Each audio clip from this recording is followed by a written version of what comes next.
Good morning friends, स्वागत है आप सभी का हमारे एजुकेशनल प्लेटफॉर्म शिक्षा नोट्स में। दोस्तों, आज है 9 फरवरी 2026 और हमारी आज की इस वीडियो में हम करेंगे डेली करंट अफेयर के कुछ इंपॉर्टेंट क्वेश्चंस। तो चलिए शुरू करते हैं। हमारा पहला प्रश्न है दोस्तों, कौन सा एआई स्टार्टअप है जिसने नया कोवर्कर एजेंट लॉन्च किया है? तो यहाँ पर हमारा सही उत्तर रहेगा दोस्तों option number C, Anthropic. AI startup Anthropic ने नया कोवर्कर एजेंट लॉन्च किया। यह एआई एजेंट कई काम ऑटोमेट कर सकता है। इससे पारंपरिक आईटी कंपनियों के बिजनेस पर असर पड़ने का डर है। इसी वजह से भारतीय आईटी शेयरों में भी भारी गिरावट आई। निवेशकों को एक दिन में करीब 1.66 लाख करोड़ रुपए का नुकसान हुआ। बीएसई आईटी इंडेक्स करीब 5.49% गिर गया। चलिए बढ़ते हैं आगे। प्रश्न है दोस्तों, बीएसईएस का पहला ऑल वुमेन ओएनएम ऑफिस किस नाम से शुरू किया गया है? तो यहाँ पर हमारा सही उत्तर रहेगा दोस्तों option number B, Ojaswini. BSES Yamuna power limited ने भारत का पहला all women ONM sub division office शुरू किया। स्थान सैनी एनक्लेव, ककरदुमा, पूर्वी दिल्ली। पहल का नाम ओजस्विनी। अर्थ शक्ति, जीवन ऊर्जा और चमक। पूरी टीम 21 महिला कर्मचारियों से बनी है। यह ऑफिस लगभग 25,000 बिजली उपभोक्ताओं को सेवा देगा। महिलाएं फील्ड मेंटेनेंस, आउटेज मैनेजमेंट और सुरक्षा कार्य संभालेंगी। उद्घाटन बीएसईएस ग्रुप सीईओ अमल सिन्हा और बीवाईपीएल सीईओ ब्रजेश कुमार। बात करें उद्देश्य की तो महिला सशक्तिकरण और जेंडर समानता को बढ़ावा देना। चलिए बढ़ते हैं आगे। प्रश्न है दोस्तों, हाल ही में सोशल मीडिया के बढ़ते दुरुपयोग को रोकने के लिए ऑपरेशन शस्त्र अभियान किस पुलिस द्वारा शुरू किया गया है? तो यहाँ पर हमारा सही उत्तर होगा दोस्तों option number A, Delhi police के द्वारा। ऑपरेशन शस्त्र अभियान दिल्ली पुलिस ने शुरू किया। इसका उद्देश्य सोशल मीडिया पर हथियारों, गैंगस्टर संस्कृति और अपराध से जुड़े कंटेंट के दुरुपयोग को रोकना। युवाओं द्वारा हथियार दिखाने, धमकी देने और गैंगस्टर स्टाइल पोस्ट पर कार्रवाई। सोशल मीडिया अकाउंट्स की निगरानी और संदिग्ध पोस्ट हटाने की प्रक्रिया। अपराधियों और गैंग से जुड़े लोगों की पहचान और गिरफ्तारी पर फोकस। चलिए देखते हैं अगला प्रश्न। प्रश्न है दोस्तों, एशियाई निशानेबाजी चैंपियनशिप में ईशा सिंह ने किस स्पर्धा में 2 स्वर्ण पदक जीते? यहाँ पर हमारा सही उत्तर रहेगा दोस्तों option number B, 10 metre air pistol में। बात करें स्पर्धा की तो ईशा सिंह ने एशियाई निशानेबाजी चैंपियनशिप पिस्टल और राइफल में हिस्सा लिया। विशेष रूप से उन्होंने 10 मीटर एयर पिस्टल इवेंट में अपना कौशल दिखाया। पदक की बात करें तो उन्होंने इस चैंपियनशिप में 2 गोल्ड मेडल जीते। पहला स्वर्ण महिलाओं की 10 मीटर एयर पिस्टल व्यक्तिगत स्पर्धा में। इसमें उन्होंने 239.8 अंक हासिल कर पहला स्थान पाया। दूसरा स्वर्ण महिलाओं की 10 मीटर एयर पिस्टल टीम स्पर्धा में उन्होंने मनु भाकर और सुरुचि सिंह के साथ मिलकर भारत को स्वर्ण पदक दिलाया। चलिए बढ़ते हैं आगे। प्रश्न है दोस्तों, हाल ही में लॉन्च की गई पुस्तक आकाश के लेखक कौन हैं? तो यहाँ पर हमारा सही उत्तर रहेगा दोस्तों ऑप्शन नंबर सी, जी चंद्रमौली। हाल ही में लॉन्च की गई पुस्तक आकाश के लेखक जी चंद्रमौली हैं। यह पुस्तक भारत की स्वदेशी आकाश मिसाइल प्रणाली की विकास यात्रा, तकनीक विशेषताओं और इसकी उपलब्धियों पर आधारित है।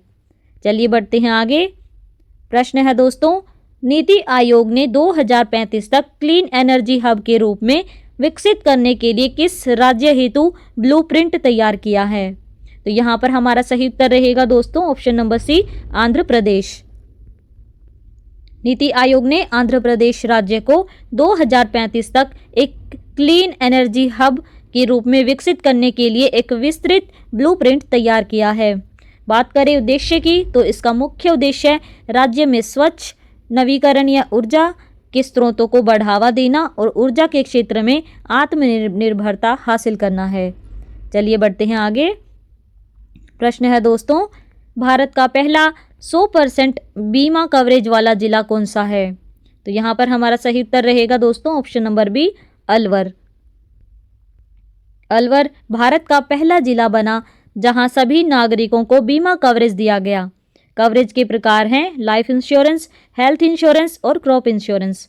यह उपलब्धि सबको बीमा अभियान 2047 के तहत हासिल हुई। अभियान को IRDAI, insurance regulatory and development authority of India और भारत सरकार चला रही है।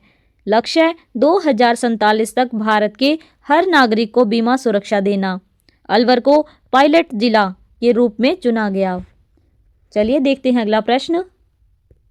प्रश्न है दोस्तों, शीतकालीन ओलंपिक 2026 का मेजबान देश कौन है? तो यहाँ पर हमारा सही उत्तर रहेगा दोस्तों ऑप्शन नंबर ए, इटली। शीतकालीन ओलंपिक 2026 का आयोजन इटली में हो रहा है। मेजबान शहर मिलान और कोर्टेना डी एम्पेजो। यह ओलंपिक का 25वां संस्करण है।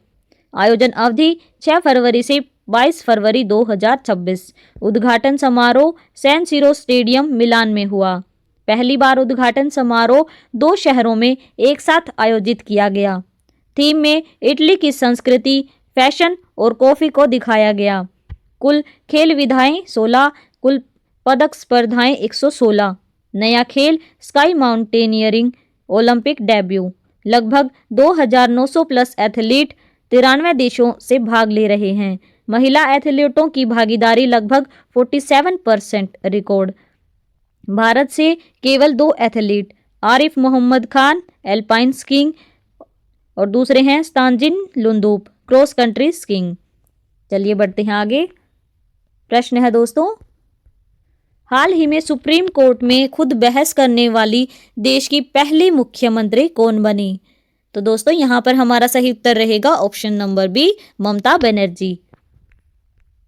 पश्चिम बंगाल के सीएम ममता बनर्जी ने सुप्रीम कोर्ट में खुद पेश होकर बहस की। यह मामला चुनाव आयोग की स्पेशल इंटेंसिव रिवीजन प्रक्रिया से जुड़ा है। ममता बनर्जी पहली मौजूदा मुख्यमंत्री बनी जिन्होंने अपनी याचिका पर खुद दलील दी। CJI सूर्यकांत की अध्यक्षता वाली पीठ ने उन्हें पहले 5 मिनट फिर 15 मिनट बोलने दिया। उन्होंने कहा कि यह प्रक्रिया मतदाताओं के नाम हटाने के लिए इस्तेमाल हो रही है। आधार कार्ड को पहचान के रूप में स्वीकार नहीं किया जा रहा।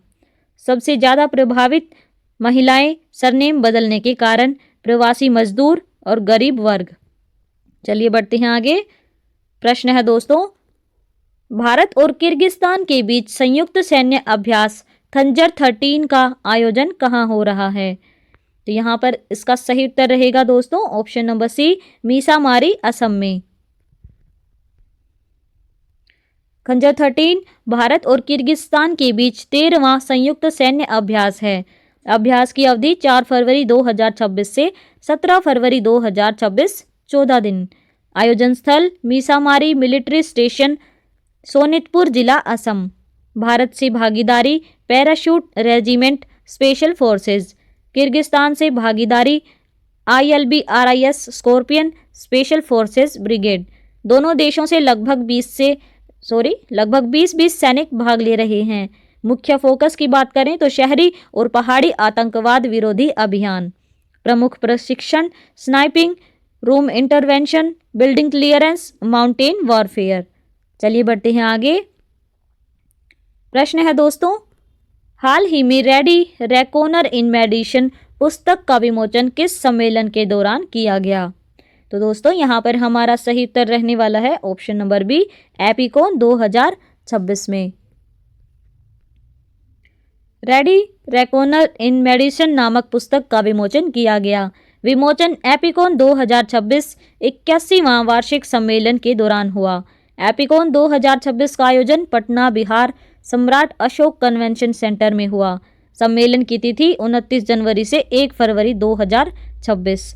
पुस्तक विषय इंटरनल मेडिसिन। पुस्तक में 1200 पृष्ठ और 266 अध्याय शामिल हैं। इसे देश भर के वरिष्ठ चिकित्सकों और विशेषज्ञों ने मिलकर तैयार किया। मुख्य संपादक doctor Ashutosh Chaturvedi, MG medical college Jaipur. विमोचन समारोह में सीएम नीतीश कुमार और डिप्टी सीएम सम्राट चौधरी शामिल हुए। चलिए दोस्तों बढ़ते हैं आगे। तो दोस्तों ये थे हमारे आज के करंट अफेयर के कुछ इंपॉर्टेंट क्वेश्चंस। इसके बाद हैं 2 क्वेश्चंस जिनका आंसर आप सभी को देना है। यहाँ पर हमारा पहला प्रश्न है दोस्तों, अदानी डिफेंस ने हेलीकॉप्टर निर्माण के लिए किस विदेशी कंपनी दोस्तों हाल ही में भारत का पहला हाइड्रोजन बस चलाने वाला एयरपोर्ट कौन सा बना है? तो दोस्तों हमें आशा है कि आप सभी इन दोनों प्रश्नों का सही जवाब कमेंट बॉक्स में ज़रूर देंगे। दोस्तों अगर आप सभी को हमारी वीडियो पसंद आई हो तो वीडियो को लाइक और चैनल को सब्सक्राइब जरूर कर लें। धन्यवाद।